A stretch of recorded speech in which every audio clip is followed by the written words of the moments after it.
como todas las semanas vamos a Europa y nosotros en Europa nos gusta ir a Frankfurt. En Frankfurt vamos a ir a visitar a nuestro querido amigo Guillermo Atlas. Hola, Guillermo. Ay, qué cambiado que está, Guillermo. Hola, Guillermo. ¿Está usted ahí? Atlas, no lo veo. Qué cambiado que está, Guillermo. No, no, este no es Guillermo. Hola, Guille, ¿cómo estás? Hola. Sí, Veíamos ahí la imagen de... cambié de imagen, Ahí cambié de está. imagen. Yo decía, Dicen que qué renovar, lindo cuadro le hicieron, Guillermo, le iba a decir. Marco, lo que pasa es que dicen renovarse es vivir, así que Sí, quería, sí. Bueno, ahí está con mucho más pelo. Este, ahí estoy como, a- bueno, lo que pasa es que la figura sobre la cual voy a hablar hoy, en ese entonces era un muchacho joven ajá, todavía. ajá. Este, De, de, digamos, es un retrato de Heinrich Heine. Heinrich Heine se escribe Heinrich Heine, ¿no? ajá. Y para empezar les quiero decir que este retrato de Heine, que Vamos a había buscarlo de nacido en... vuelta. Vamos a buscar de Sí, vuelta. Ahí está, ahí está. ¿Lo ve? claro. Ahí está. Sí, dígame.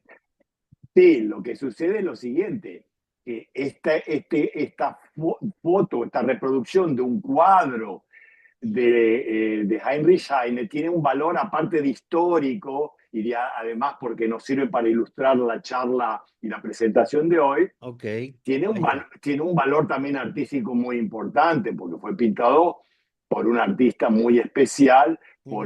por Moritz Daniel Oppenheim, ¿no? Mismo Moritz Daniel apellido. Oppenheim, Moritz Daniel Oppenheim pintó a Heinrich Heine en 1831, o sea que Heine tenía 34 años, nació en 1797, así que tenía 34 años. Y pensar por qué me parece importante, Ujú. entre comillas, ilustrar la presentación con este retrato, porque además también Moritz Daniel Oppenheim también tiene un valor histórico para nosotros, también para el programa. Quiero decir un par de palabritas al respecto, porque Sí. es considerado, pensá que es considerado el primer pintor judío moderno. Wow. Moritz Ok. Daniel Oppenheim es el primer pintor judío moderno. Y van a decir, qué raro, fíjate qué interesante, los judíos hemos tenido personalidades en la cultura, en la historia, en la ciencia, en muchas manifestaciones, figuras descollantes. Y en la pintura recién empezamos a ver figuras importantes a partir del siglo XIX. No es casualidad, no es como el chiste que habíamos escuchado en nuestra juventud, que los judíos tenían que salir corriendo y por eso no podían llevar los cuadros. No, Claro, claro. todos sabemos que la tradición judía es una tradición, digamos, iconoclasta, de no reproducción de imágenes, mientras los católicos en el Renacimiento y antes en la Edad Media pintaban santos íconos y Sí, sí, todos sí. los motivos bíblicos, los judíos les estaba absolutamente prohibido. Por eso fue la verdadera revolución cuando Oppenheim empezó a pintar, y, digamos, y no casualmente, acuérdense que estuvimos hablando de figuras digamos, que abrevaron esa tradición de Mendelssohn, la tradición de la ilustración. Entonces, Oppenheim por eso es considerado el primer pintor judío moderno en esa Alemania, Qué año digamos, estamos hablando, Guillermo? ¿De estamos qué año? hablando de la década de los 30 del siglo XIX. Estamos hablando, digamos, después de Mendelssohn, que Mendelssohn es más una figura de fines del siglo XVIII. O Ujú. sea que estamos ya en plena escala, ya una escala muy consolidada en Alemania, ¿no? Un iluminismo, un iluminismo. El iluminismo judío que tiene el nombre propio de Ascalá, nombre hebreo, pero digamos que aparte es nombre propio. Cuando uno habla de iluminismo o ilustración judía, habla de Ascalá, Ujú. ¿no? Y Oppenheim supo captar a las figuras más relevantes de su tiempo, a rabinos, interesante que los rabinos se dejaban aparte de retratar, Mm, intelectuales, qué raro. burgueses judíos, sí, ¿no? Pero estamos hablando de rabinos ortodoxos pero modernos, no estamos hablando de los Haredim, eso Ah, es un capítulo aparte, estamos hablando ujú. a ver si nos entendemos, estamos hablando U- de ortodoxia y u- no de ultraortodoxia, ¿eh? le hago una digresión, un apartado Sí, chiquitito nomás. sí, Ascalá se usa acá como cuando a uno le preguntan en el trabajo, ¿cuál es tu Ascalá? ¿Cuál es tu tu nivel preparación? cultural, Tu nivel, sí, preparación, tu preparación, claro, o sea, ¿qué estudiaste? ¿Cuál es tu exactamente, título, digamos? por supuesto, y una persona más skill es una persona culta, que digamos Claro, por preparada, eso. Sí, sí, sí. viene de la raíz de segel, ¿no? De Ujú. ahí viene la palabra, o sea, tener segel, o como decían las bobes en Yiddish, seigel, Sí, ¿no? Eso, exactamente. tener Ok, cop, tener cop. tener COP, sí, tener COP, tener Seifel, exactamente. Y digamos, y muchos comerciantes judíos con dinero lo contrataban a Oppenheim digamos, esas figuras, esos personajes que intentaban integrarse en la sociedad alemana, digamos, les encantaba, digamos, retratarse con este hombre. Heine aparece joven acá en este cuadro que les presenté con Sí. una mirada melancólica, pensativa, que lo caracterizó, ¿no? Me parece interesante.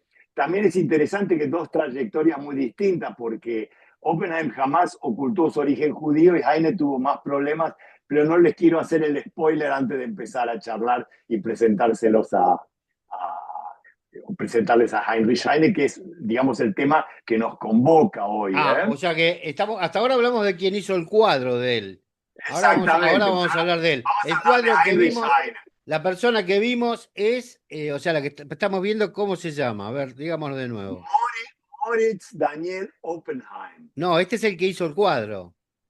Exacto, exacto. Yo pensé que me preguntabas No, por no, el no. autor del cuadro. Ah, ahora vamos a hablar de la figura que está en el cuadro, que es Heinrich Heine. Heinrich Heine, ¿no? Que se escribe Heinrich Heine, ¿no? También con H. Uno de los poetas más leídos y discutidos del siglo XIX. Y también quiero subrayar esta frase. Y también uno de los más incómodos de la cultura alemana del siglo XIX. Y acá me adelanto en 150 años. Recuerdo muy bien cuando yo vine a Alemania que se discutía si la Universidad de Düsseldorf, que es la ciudad natal de Heinrich Heine, iba a tomar el nombre Heinrich Heine, y los sectores conservadores se oponían que la universidad tomara el nombre de un poeta muerto en 1856 para demostrar lo revulsivo, lo progresivo, lo innovador e incómodo para el status quo político que significó este hombre. ¿Mm? Eso quiero decir, aparte de que un poeta increíble, un poeta maravilloso. Qué interesante que vemos dentro de esta galería de personalidades que usted nos trae a gente, a poetas, o sea, gente que dedicaba su vida a hacer poesía. Un elemento que diría yo en la cultura cotidiana totalmente dejado de lado. Hoy el poeta hoy es un elemento casi Marginal. olvidado, casi olvidado. O sea, alguien que diga yo hago poesía, es como que, sin embargo, hay talleres literarios y hay lugares No, no, donde hay mucha gente que escribe poesía. Sin embargo, la poesía está denostada. Dentro de poco voy a justamente tener alguna entrevista con una poetisa argentina, también paisana, y que también nos va a decir la actualidad. Vamos a hablar sobre la actualidad de lo que tiene que ver con la poesía. Pero yo decía, es interesante cómo en ese momento, que recordemos, para ubicar a todo el mundo, no había media, no había televisión, difícilmente había radios. no, más vale que no, Los medios de difusión eran solamente impresos y obvio. actuaciones en vivo. O sea, o lo veías en vivo en algún lado, o lo escuchabas en algún lado en vivo, o lo veías impreso. No había otra forma de difundir ningún elemento. Se sobreentiende. Pero Marco, si me No, permitís interrumpir. a lo que voy es sobresalir en esa época. A eso me refiero, a la importancia de por qué hablar de estos poetas o poetisas. Porque sobresalir en esa época era mucho más difícil mucho más costoso, no en dinero, sino en la dificultad No, física. no, te entiendo, pero justamente sobre eso quiero hablar, pero que primero vamos a decir que la poesía siempre hubo un género minoritario, absolutamente. Esto está claro que la prosa, sobre todo cuando a partir del siglo XIX la novela pasa a ser el gran género, porque en realidad la novela empieza Ujú, realmente a destacarse, más allá de que digamos que Don Quijote se escribió en el siglo XVII y se considera una de las primeras novelas, digamos, pero la novela, digamos, el triunfo de la novela realmente en el siglo XIX. Pero Heine, ¿por qué? Digo, ya empiezo ya, antes de meterme un poco más en tema, una figura incómoda, porque aparte ejerció el periodismo y aparte porque su poesía fue muy crítica, digamos, se burlaba de los poderosos, se burlaba de la iglesia, se burlaba de todos los poderes fácticos. Ese es el tema.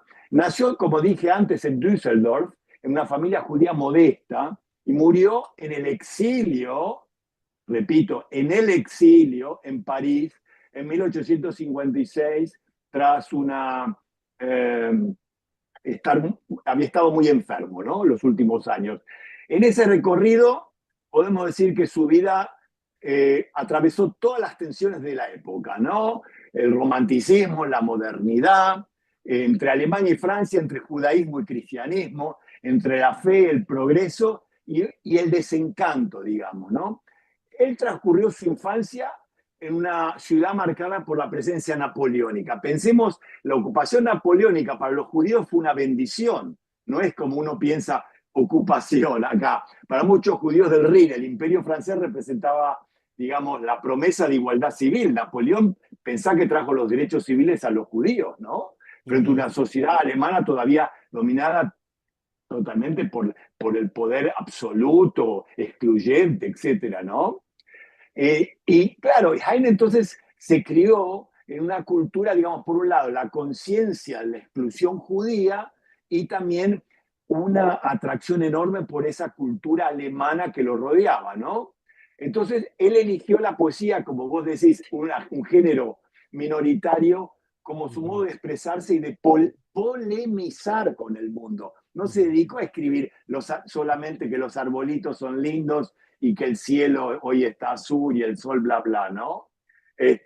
Empezó, por supuesto, con un libro de canciones, desplegó una voz romántica, en un principio fue muy romántico, poemas de amor, melancolía, paisajes, ¿no? Eso fue en la primera época, en su juventud, sensibilidad, muchos versos de él populares fueron tomados por Schubert y Schumann, muchos de los famosos líderes digamos, del repertorio clásico musical del romanticismo alemán, llevan textos de Heine. Por eso digo, un tipo, digamos, famosísimo, podés ponerlo al mismo nivel de Goethe y Schiller, ¿no? O sea, los clásicos ujú. de la literatura Pero alemana. dígame, Guillermo, de joven, ¿quién no escribió en una servilleta algún poema alguna Bueno, vez? eso sí, De amor. pero digamos, sí, exacto, por supuesto. Pero Heine, digamos, pasó de la servilleta, ¿eh? Sí, Eh, tuvo más pero suerte que él nosotros. se pasó de la servilleta, pero se dio cuenta que su condición de judío lo limitaba terriblemente para acceder, digamos, al mundo de la cultura general. Y tomó una decisión, se convirtió al protestantismo. No fue una conversión de fe, sino en su época fue un gesto como práctico. Yo creo que hace poco, en una de mis presentaciones, mencioné a Heine en la frase famosa que dijo respecto a lo que era la conversión para los judíos. Dijo que el bautismo para los judíos era el billete de entrada, ¿no? A la cultura europea. Era, digamos, la forma de poder entrar, digamos, sin tener siempre que golpear la puerta primero, ¿no? Pero por supuesto que él se dio cuenta que era una entrada, un ticket muy precario, ¿no? Siempre sujeto a la sospecha, porque no te olvides, y esto quiere recordarle a todos nuestros amigos, que acá comienza un cambio radical en la, digamos, en la historia judía también y de Europa. Se pasa del odio antijudío de raíz cristiana y, digamos, y la acusación no te queremos porque no crees como nosotros, pero que si te convertís vas a ser parte de los nuestros, y pasa ese odio a ser un odio racista, donde te conviertas o no te conviertas, seguís siendo judío, porque ya sos judío por antonomasia. O sea, te odio no por tu creencia, sino te odio porque sos, porque eres, por decirlo en términos Decía, españoles. decía Guinness en La gesta del marrano, creo que es, que la Bien, manzana bien, no puede, la manzana no puede ser naranja, ¿no? exacto, así es. Así es, así que empieza así, pero digamos, por él se dio cuenta justamente por eso que todo en realidad era muy precario. Cuando empieza, digamos, la incomodidad política para Heine, ya no por su condición de judío, sino por su pensamiento, digamos, radical para la época. No podemos hablar de que haya sido un socialista porque todavía el socialismo como tal no existía, aunque tuvo algún contacto con Marx años más tarde, pero muy, muy esporádico, muy digamos, efímero, ¿no?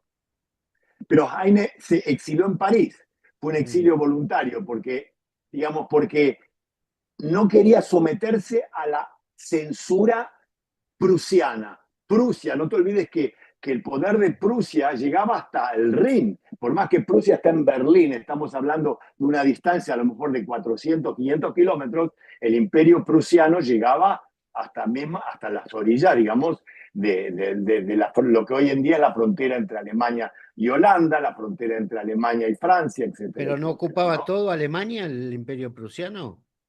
Claro, después sí, Ajá. pero estamos hablando, estamos hablando antes que estuvo primero Napoleón, pero a partir Mm. de 1815, con el famoso Congreso de Viena, cuando, digamos, ya, cuando digamos, ya había terminado la era napoleónica y los grandes poderes absolutos de Europa deciden, digamos, volver a lo que se llama digamos, la contrarrevolución de Europa, digamos, una vuelta. Por eso cuando uno habla del Congreso de Viena en 1815, estamos hablando de una vuelta al autoritarismo en Europa, ¿no? En París, él encontró, por suerte, digamos, un mundo libre, ¿no? Entabló relaciones con los grandes poetas de la época, con los escritores como Balzac, Georges Sand, Mérimée, etc. Y también tuvo una relación con Marx, con quien compartía, como le digo, cierta simpatía por la causa social, pero eh, él era una persona muy libre y desconfiaba del dogmatismo de Marx, de alguna manera. Eh, digamos, él fue una especie de mediador cultural, acercó la literatura alemana a los franceses y al mismo tiempo difundió la cultura francesa entre los lectores de lengua alemana. Eh, yo recuerdo muy bien una obra de él que se llama Alemania, un cuento de invierno, porque me acuerdo que se lo mostré a mi hija cuando era jovencita y la pobrecita todavía se recuerda que la obligué a aprenderse de memoria un poema larguísimo de Heine, Un pero que tirano. realmente es un tirano, sí, fui un tirano. No, mentira, se acuerda con mucho no, se lo aprendió de memoria y se lo recitó a su mamá para el día del cumpleaños. ¿Eh? Ah, Este, bueno, tenía un sí. objetivo. Yo me acuerdo de memoria, fuera Rodrigo, el soberbio castellano, pero no tiene nada que ver y no se lo puede decir nunca a nadie, digamos. Sí, Este, sí, pero es muy lindo poema del este mío Cid, famoso, ¿no? sí, sí, sí, de esos ojos fuertemente llorando, tornaba la cabeza y estaba lo catando. Así Ok, es. no, Alemania, un cuento de invierno, comienza, me lo escribí un poquito en castellano, era el triste mes de noviembre, los días se volvían más grises, el viento arrancaba las hojas de los árboles cuando viajé hacia Alemania, ¿no? Pero él tiene mucha ironía cuando dice, por ejemplo, hace como que, Lindo poema para un cumpleaños, lindo. bueno, sí, vas a ver, no, es que no es como suena al principio. Ah, Él, justamente con la ironía, hace como que está melancólico y está en el mes de noviembre, que es el mes más triste acá en Alemania, antes de, cuando digamos, pleno otoño, sí, sí, niebla, a frío, punto del gris, invierno. es el peor mes del año, ¿no? Pero él se ríe mucho y aprovecha todo eso, parece como un poema melancólico, de evocación de la patria alemana y se burla totalmente. Dice, por ejemplo, dice, eh, conozco la melodía, conozco el texto de acá de Alemania, ¿no? Conozco también a los autores, dice, beben, predican el agua, pero en secreto beben el vino. ¿Entendés? Eso dice, o Ajá, sea, ajá. está diciendo que son todos los... Y dice, y quiero un canto nuevo, dice, un canto mejor. Amigo, quiero componer para ustedes. Queremos la felicidad aquí en la tierra, no en el reino de los cielos. O sea, Ujú. realmente una cosa, digamos, una felicidad acá, ¿no? Y después dice, la doncella Europa está desposada con el hermoso genio de la libertad. Se abrazan, se embriagan con el primer beso. Eso, digamos, el poema cierra una imagen poderosa en la que el poeta se reconoce como una parte de Alemania, pero digamos, pero critica enormemente, a ver, esa moralina prusiana, autoritaria, patriotera, se burla enormemente de eso, ¿no? Bueno, la típica hipocresía política que La hipocresía la doble política, vara, digamos, la bueno, doble, no, pero no, algo pero sobre todo, que ha llegado tan claramente, digo, a nuestros días, sí, y es tan pero, ejercido, ¿no? exacto, pero pensá aparte, digamos, en un sistema, digamos, no republicano, donde todavía, digamos, ser republicano, estar a favor de una constitución, de leyes, etcétera, etcétera, era casi algo revolucionario y subversivo, ¿no? Claro, En ese sentido, era subversivo, era claro. subversivo, ¿no? Ok, pero a partir de 1848 la vida de Heine entró en una etapa de sufrimiento físico porque enfermó de sífilis, quedó prácticamente paralizado, postrado en la cama durante muchos años, pero él, digamos, con su humor llamó a la cama el colchón de los lamentos, lo llamó, ¿no? Eh, la cuestión judía siempre estuvo latente en su vida, volvió en los últimos años con mucha fuerza y volvió al judaísmo, ¿no? Ayn en realidad nunca hizo, digamos, nunca negó su origen, pero tampoco hizo de su condición judía una bandera, comprendió que aunque hubiera cambiado de religión, siempre sería señalado como judío. Eso es lo que siempre muchas veces, yo les quiero Mm. marcar muchas veces figuras judías en esa frontera. Me gusta porque me parecen interesantes, porque pinta la época, ¿no? Eh, digamos, y ese problema lo llevó a reflexionar sobre la condición, llegó a decir que los judíos en realidad eran los europeos de los europeos, el pueblo que encargaba, que encarnaba, mejor dicho, no encaraba, encarnaba la memoria de la historia de Europa, su propio exilio, su condición de mediador cultural, como muchas veces, yo me acuerdo que muchos, yo creo que Amos Oz también dijo que los franceses eran franceses, los ingleses ingleses, los alemanes alemanes, y los únicos que eran europeos eran los judíos. Claro. Digamos, porque, digamos, porque su condición está ligada a su condición de extranjero muchas veces. Me acuerdo, digamos, no solo, digamos, que escribió poesía satírica y romántica, sino también intentó narrar el pasado judío desde adentro. Aparece muy claro en una novela que se llama El Rabino de Bajerach. Bajerach es una localidad cerca de Düsseldorf. Mirá, acá tengo un libro precioso que es El Rabino de Bajerach de Heinrich Heine. ¿Te ve? Sí, sí. Con cuadro muy lindo de El Lissitzky. El Lissitzky, hoy estamos hablando de pintores judíos, ahora voy a mencionar que estas ilustraciones del libro son de El Lissitzky, que fue un pintor judío ruso y soviético, porque también estuvo después de la Revolución Rusa.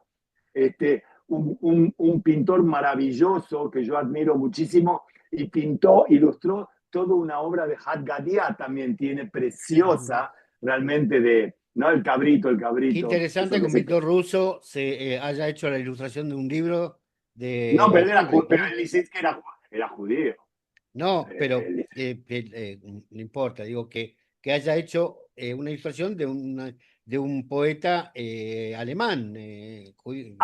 pero porque también, porque Lissitzky estudió también en Alemania, como Ah, muchos, como muchos intelectuales rusos, ¿no? No solamente en ujú, Francia, en Alemania. Pensá que muchos, incluso diría muchos intelectuales judíos rusos estudiaron en Alemania o vivieron en Alemania, ¿no? No te olvides también de los nuestros, Bialy, ujú, que estuvo en Alemania, ¿no? Ujú. Shai Agnon estuvo en Alemania, acá estuvo como 5 años, acá una ciudad vecina, Frankfurt, Shai Agnon, muchos años. Hay un monumento a Shai Agnon acá cerca, etcétera, etcétera, ¿no? Bueno, pero quería hablar un minutito sobre Sí, el rabino de Bajera, que escribió, digamos, volvió, digamos, escribió esto, es interesante, como una pequeña novela, nunca la terminó. Es interesante que empezó como joven, pero en 1840, después del famoso escándalo de Damasco, no sé si tenés claro lo que pasó, fue un libelo de sangre, o sea, acusaron en Damasco en 1840 un famoso escándalo antisemita, acusaron de muerte ritual contra que habían torturado, habían asesinado a un monje y a otro representante de la Iglesia Católica y acusaron de muerte ritual contra los judíos y los obligaron a confesar que habían matado a esta gente para hacer matze y cosas por el estilo. El famoso libelo de sí, sangre, sí, como se llama, ¿no? sí, sí, sí, Y para justamente pesas. esto para pensar. Y por eso Heine ahí retomó su novela y reformó el capítulo 2, agregó un capítulo 3, no lo terminó al final, ¿no? Pero fue muy interesante porque,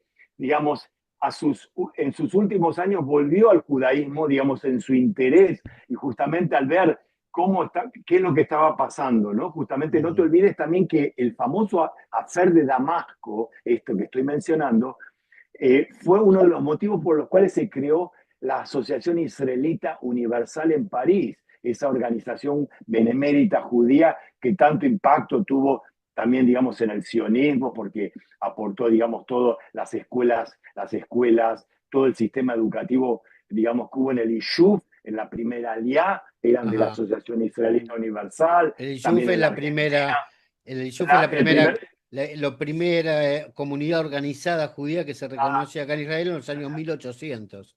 O sea, sí, el siglo n- XIX n- bajo el Imperio Otomano, no bajo el hablemos Imperio. de palestinos. Permítame No, una vez más ponerlo a nuestro amigo acá, a Henrich en el aire, y una palabrita final sí, que, sí, Heine, sí, digo, no solamente que en todas las ciudades de Alemania hay calles Heine, acá en Frankfurt, cerca de mi casa, hay una calle que, digamos, que la Universidad de Düsseldorf se llama Heinrich Heine, que Heine, digamos, es una de las figuras señeras de la cultura alemana. Hoy lo seguimos leyendo porque fue un poeta maravilloso. Además supo advertir, ¿no? Verdaderamente los peligros del nacionalismo fanático. Se burló muchísimo del nacionalismo fanático, tendió Ujú. puentes entre culturas, nos mostró que el humor y la ironía pueden ser armas contra la hipocresía y el fanatismo. Heine es el poeta entre los dos mundos. Nos habla todavía Heine en realidad, ¿no? Y su voz, a pesar del tiempo, suena increíblemente actual. Realmente Heine, a mí me parece una figura. Yo por eso había titulado esta presentación Heinrich Heine, Ironía, Exilio y Modernidad, la voz judía del romanticismo. Bien, yo justamente para afirmar esta última frase suya y dar, digamos, redondear la presentación de hoy, le voy a decir dos cosas que rescato de todo lo que hablamos. Hay muchas más, pero dos que yo rescato, que es una que hablamos en el medio, de que él nos hace ver, por lo menos para mí la primera vez, en aquella época, de la hipocresía del poder. O sea, cómo el poder se torna hipócrita y cómo tiene un doble discurso. Estamos hablando de los años 1800 estamos hablando a los 2000 de ahora, ¿no? Cómo es una norma que seguramente quizás haya sido anterior también, pero que no se la tenemos que atribuir a la actualidad, que a veces acá nos resalta mucho el doble discurso del poder, pero bueno, obviamente en esa época también existía. Y otra cosa que rescato es esto que usted comentaba de el europeísmo del judaísmo. Y yo lo digo de otra manera. En vez de europeos, digo, somos extranjeros. Somos extranjeros en todos lados. Y esto es algo que tiene que ver con la actualidad. Quieren incluso, fíjese lo notable, cuando uno está en Argentina, por decir cualquier ejemplo, le dicen, judío, ¿por qué no te vas a Israel? Y cuando estamos acá nos dicen, ¿por qué no se van a Europa?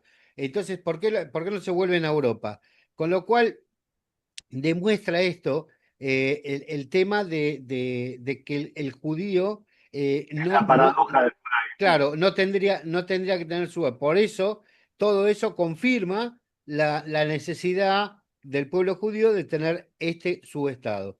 Y, por supuesto, bueno, hablamos también hacia el pasar eso. de los antecedentes, los 1800 acá, ya estando en el Estado de Israel, cuando no se hablaba ni de palestinos, ni de mucho menos de otras cosas. La No. verdad que con buen anclaje en la actualidad, se lo agradezco muchísimo, una personalidad realmente excelente, vamos a ponerlo de vuelta para que la gente no se lo olvide. Tiene un aire de Y Mariano aparte, Moreno. aparte sí, Mariano Moreno. Sí, es que es la época, digamos, un poquito después, pero más o menos la misma época. Y también me va a dar pie para seguir esta línea, porque, digamos, hay algunas figuras que abrevan en esa tradición enormemente. Bueno, Sin Heinrich Heine sería imposible pensar en toda la literatura crítica alemana posterior, ¿no? señor Atlas, le agradezco muchísimo y lo espero la semana que viene que tenemos cumpleaños. Claro, por supuesto, sin falta. ¿Cómo no me vengo a soplar las velitas? Sí, venga, la velita por ahora. La velita. Es verdad, Véngase es que verdad. si tiene, porque estamos escasos de presupuesto, si tiene un gorrito, tráigalo. Bonete, El matraca y bonete, el bonete. bonete, matraca y globo. Ahí está. Un abrazo, Guillermo, gracias. Buena semana. Chao, chao. Igualmente. Radio Naria, más allá de las fronteras. De los límites, ¿no? De las fronteras. Pero parece mejor más allá de los límites. Más allá de los límites. O sea, más allá de las fronteras. Vos y vos en castellano.